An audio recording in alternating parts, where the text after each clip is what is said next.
Good evening, guys. It's 12/22/16, day number 10, I do believe, of the ice storm 2016 for Eugene, Oregon. I don't usually do very many videos, but I wanted to try to get some information out to people of Eugene, and I'm hoping that if you're friends of mine and you got friends in Eugene area, please share this with them. I've been in the business for 31 years. I've been through a lot of storm damage stuff.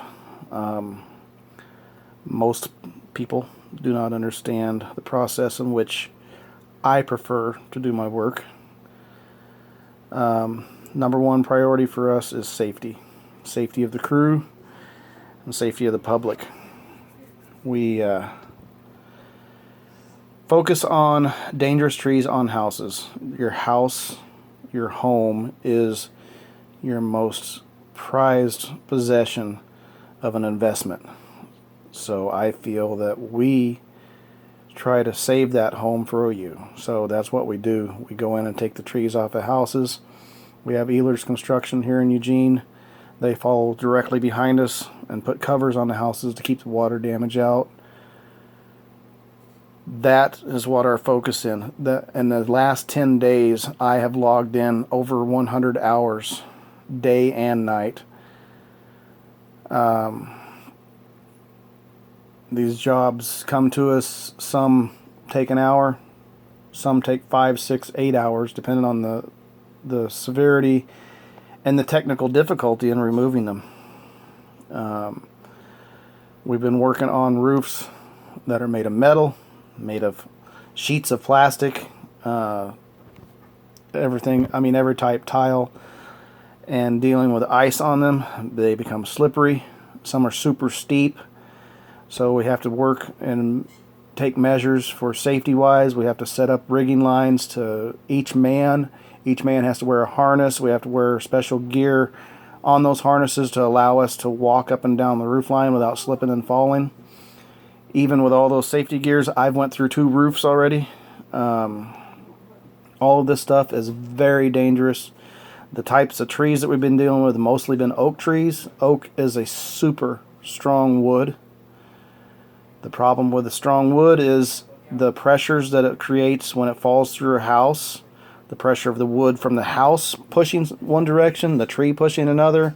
When you cut it, it pinches the saw. You have to be on your toes all the time, constantly working, trying to get these trees cut in a safe manner and get them out of the house, off the house, into a safe pile somewhere where it's not going to hurt someone. That is our major concern at this point in time. Number 2 on the list will be dangerous trees that got damaged during the storm, that are posing hazards of falling on someone, falling on their homes. That is our priority number 2. That hasn't even begun yet.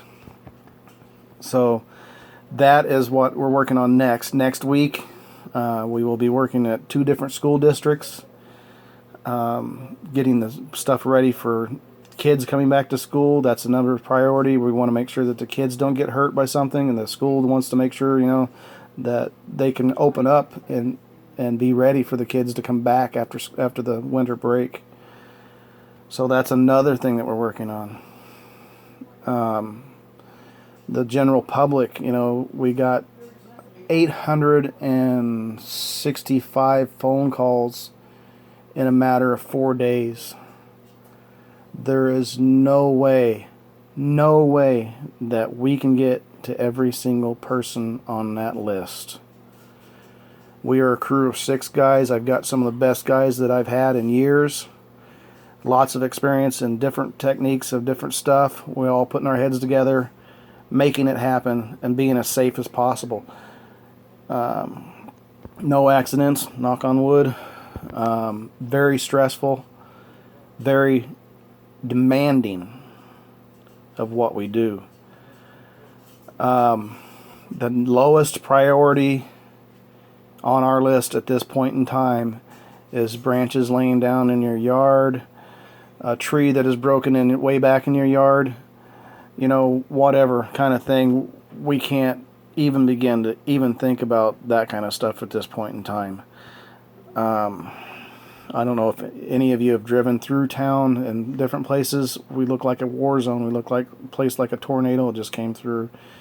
We have some major damage in some houses that will take over a year probably to even get their house back. So it's just crazy, the stuff that happened in a matter of a 24-hour period is going to cost, thousands and thousands of dollars to each homeowner. And the thing is, my priorities is to get everyone safe. It's not the amount of money that we make. It's not the rich neighborhoods. It's not the poor neighborhoods. We go to whoever. The only thing that we do when the storm hits is we get our first few phone calls. We start following those phone calls down the list. The sad thing about it is we run from point A to point B. So we might run from one side of town all the way across town because that's the phone calls that came in at that point in time. Over the last few days, my wife and my estimator and my accountant gal has spent countless hours working on setting up a list of jobs that are most dangerous that need to be done in categories of places in town.